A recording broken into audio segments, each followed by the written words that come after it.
Welcome to the Vincere Project, an H-hour production where we help people become more skilled, more competent, and more brave when they're facing the most difficult circumstances of their life. I hope you enjoy our podcast. All right, we're back at it. Still podcasting, still making notes, trying to make improvements, better the product, and deliver some better stuff to people. And, part of that is, again, trying to get guests on. And I'm thinking through how to do that. I'm definitely going to start with Mary as my first guest for all the right reasons. I think she has a good attitude about it, and she understands what I'm trying to do and how it connects to the bigger mission of H-Hour. And the Vincere Project is distinct to Vince, and it is my footprint or digital imprint or whatever the heck you want to call it. Um, and I'm having fun doing it. It's forcing me to sort back through my notes, look at journal entries, reflect on things, make them better, and then verbalize some things that I feel like I have that are coherent that I've written and maybe aren't coherent. And maybe there's not even good ideas. Some of them, they're just ideas that I'm sharing, and maybe for somebody else to figure out, do better with. Right? I think that's what I'm going to do here is keep growing the thing. But back to the guest thing. So Mary was like, "Well, what would we talk about?" And her initial instinct was like, we'll make it very formal and very teacher of the year-esque, because that's what she does. She's an elementary school teacher. And she was like, yeah, it'll be very regimented and, we'll cover these topics and these issues will lead to this. And there's not like really a flow into what she had in mind, because she wants to share the great stuff she's kind of bringing over to training events and operationalizing some of that stuff in real time. And I think that's good. I definitely want her to do that at some point. But I think what's more fun is people get to know us in a playful way, because we're serious people, but we're playful and we treat our professions that way. We do most things that way. Like I in the past have been known when somebody's struggling with anxiety or mental health, like I'll encourage them to you know, do some pretty high risk things, right, to work through that stuff as a form of exposure therapy when appropriate.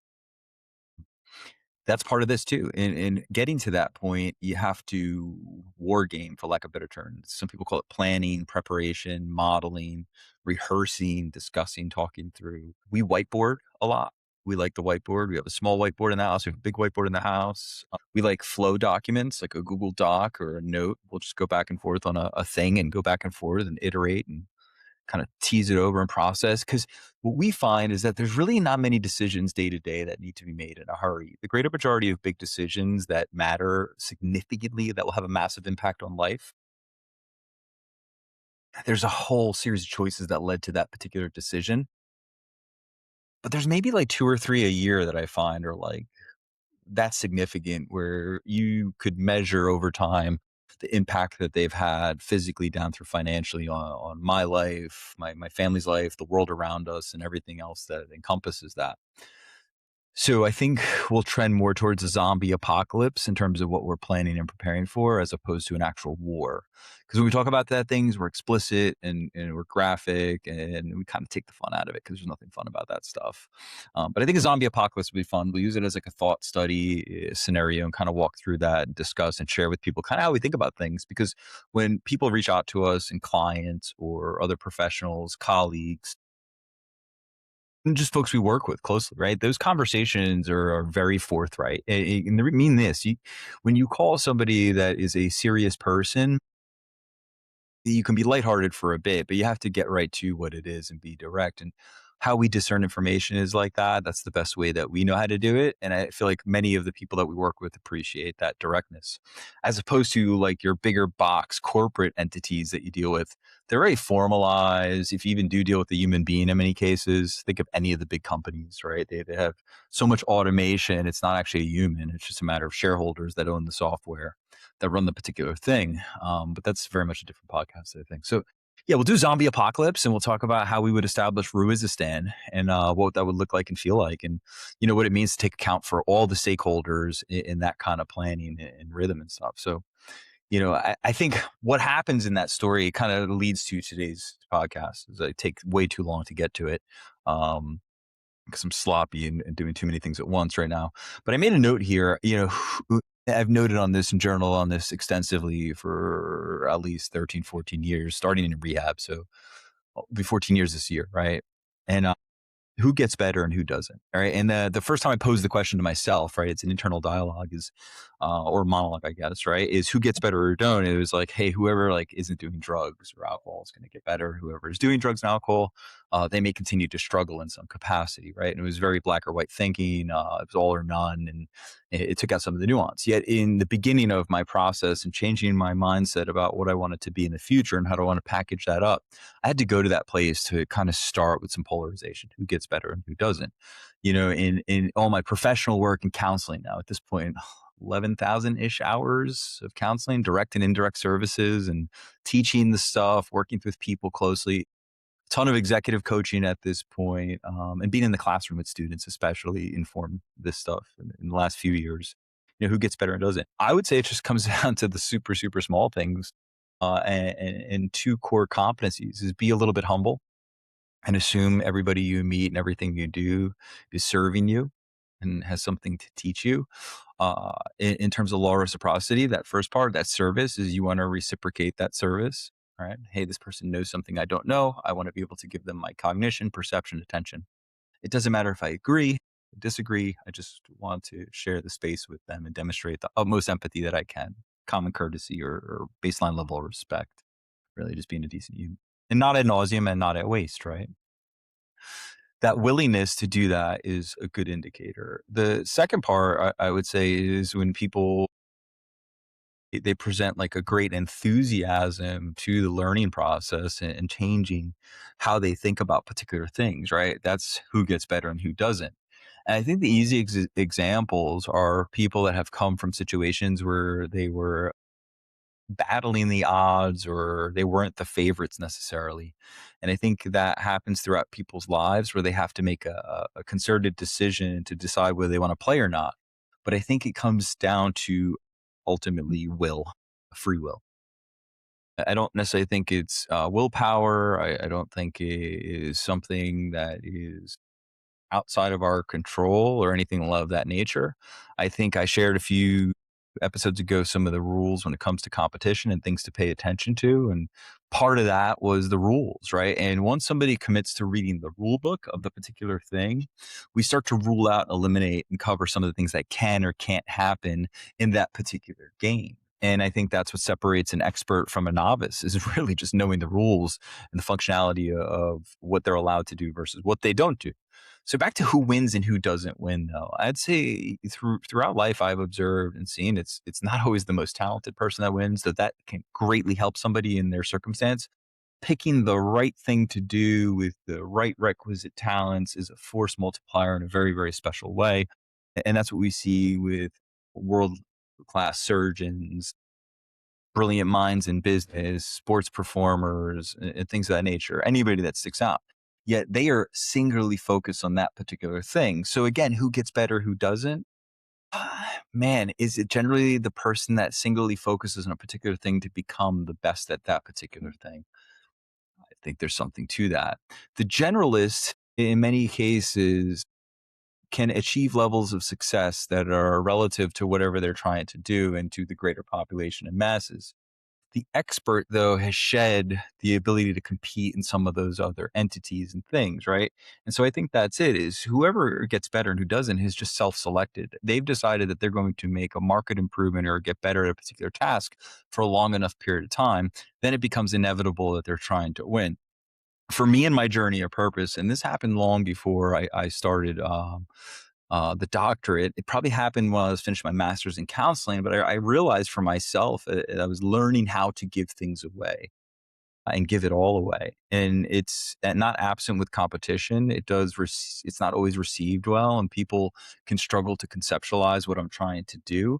And that's, it ties back to me emailing to other professionals like, hey, I'm doing a free CEO, something, something, whatever. And in people's minds, oh, there's nothing that's free. And I guess technically I'd agree your attention would be part of that story. We're going to give you lunch and you're going to trade attention for what we're doing and maybe give us some feedback on how we can improve.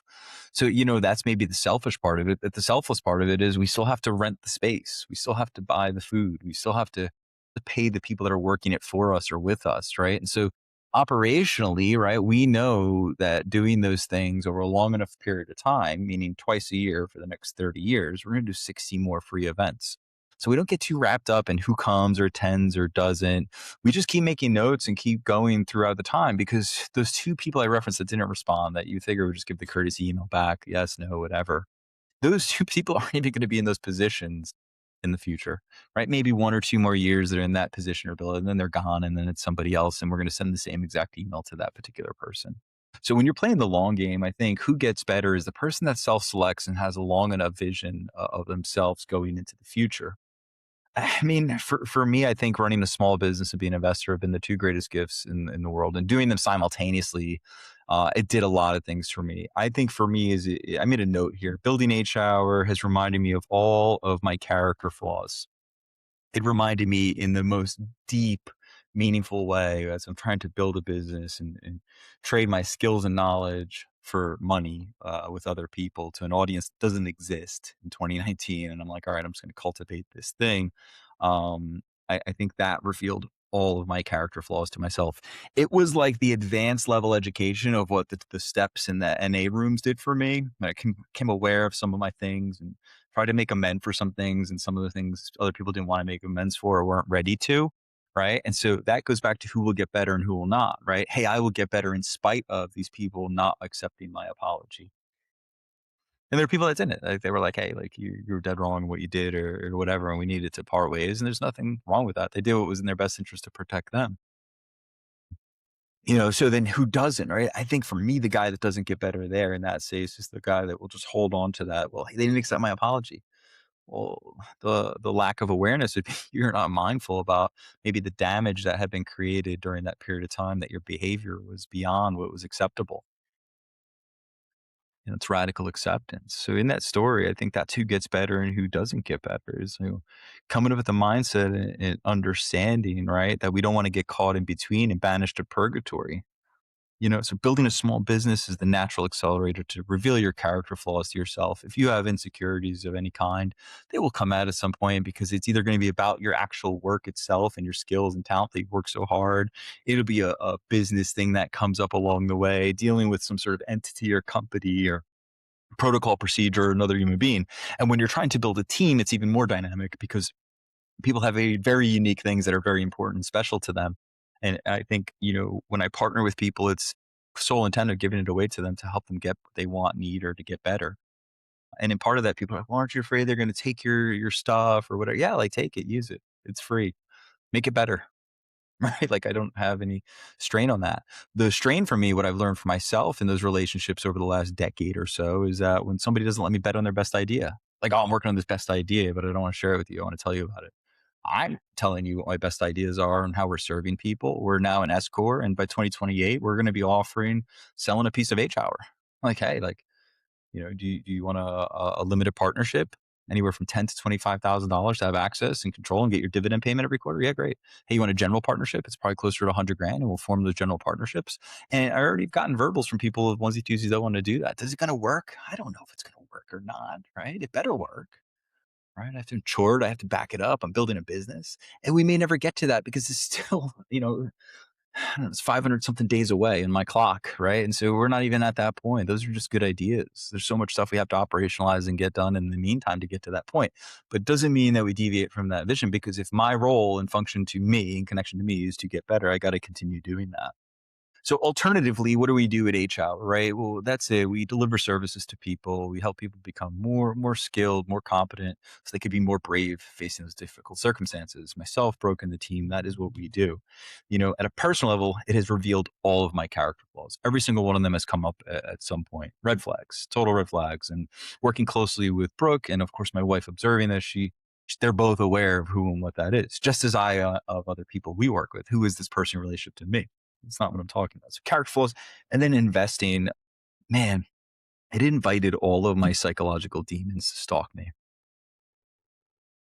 Fear, greed, insecurity, jealousy, envy, beliefs about luck. But every psychological demon that I have deep down inside has come up to the surface and been revealed at some point. And I must say it has been the most important self-education I've ever done, not only because of the freedom that has created in my life, but I've learned the math to it is not as crazy as it seems on the outside in the beginning. But at the beginning, it's hard, right? Because it's like, hey, like I don't know what I'm doing. This is my last 500 bucks. That's a real story, by the way.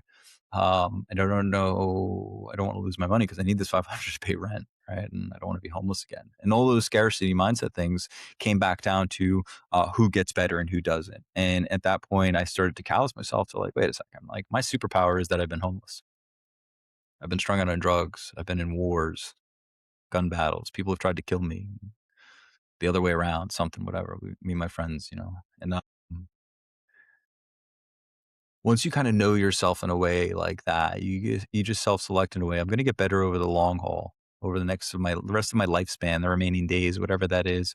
It's not going to be a straight line. It's not going to be linear. But the last thing I want to do is I don't want to end up in purgatory.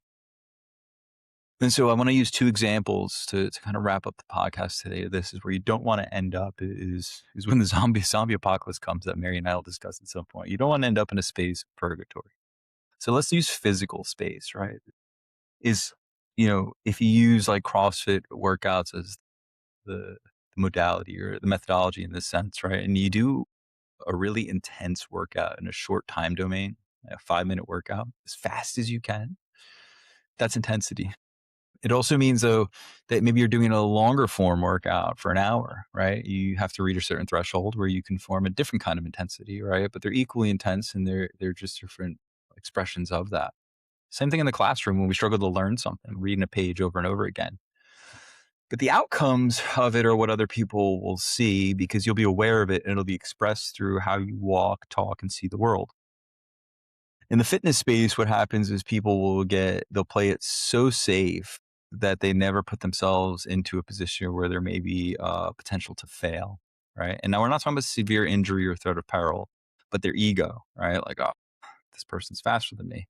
The 70-year-old Harold is faster than me at the 5K, even though I've trained for this thing for a year, right? But what we failed to disclose in the story is that Harold was also an Olympic runner, right? He ran the Olympics. So 70-year-old Olympic Harold is probably going to be a better runner at the 5K than Vince, right? And so we use that as an example. But if you, in your mind, right, and your intentions and your thoughts and your behaviors are maxing out your intensity and you're being true to your word, having a longer vision of yourself, right? That is where you start to get better because you're removing Harold from the equation. Alternatively, finance is the other part of it. There are times where unfortunately people get caught up in a thing of appearances where they need to present a particular way for social status, their family, their friends, their profession, whatever the reasons. I've yet to see that help many people in the long run, but I would say that America is still a system that works and favors people that are willing to play and get better, right? Because it goes back to that first 500 I started with many years ago. If I wouldn't have been willing to totally commit myself to play, then I would never had a chance to reap the reward and benefit of the magic of compounding. So whether we're using physical fitness and or finance or learning and intellectual capacity or emotional management, they are all subject to the laws of compounding over time, right? So whatever those daily habits, rituals, and practices are that you are engaging in or half-assing your way through, those things would be exactly the versions of compounding interest in the long run. What happens is on our daily habits, rituals, and practices, when we're making a determination of getting better or not, is we're just always giving consideration to our future self that the race hasn't even started yet at this point. We're just operating and behaving in a way that's in accordance with our beliefs. Hey, I'm on a journey and process of getting better. But the outcomes look at that appearance of sport or running that 5K race in a particular way. Hey, that person is maxing out their effort. Alternative side of it would be the finance and to enjoy the compound, to grow old and rich and quietly where nobody knows your name and what you're doing and what you're about. I think that's always the goal and intent of all of this stuff. So no, I'd rather not get caught in purgatory where you're getting underpaid and overburdened out in stress. I would rather at HR counseling do it for nothing or charge a premium, but we don't want to get caught in between because that's not good for our clients and it's not good for Dr. Vince. It's definitely not good for Brooke or Rachel or Elena as they're seeing clients or Allie for that matter, and any future interns or folks that are going to do. We want them to max out their value because they worked hard at developing the skills, talents, and tools, just like myself, because we self-selected. We put our hand up at some point and said, I'm in the business of getting better and becoming a better version. And our clients deserve that. And I think that's who gets better. We don't want to get stuck in purgatory. And next time, or maybe whenever Mary jumps on, we'll start chit-chatting the zombie apocalypse. And yeah, she was S4. She was supplying the army. I was more S3-ish operation kind of thing. But Yeah, we'll create Ruizistan in the middle of the apocalypse. It'll be awesome. So yeah, cool. Enjoy. Have a great day.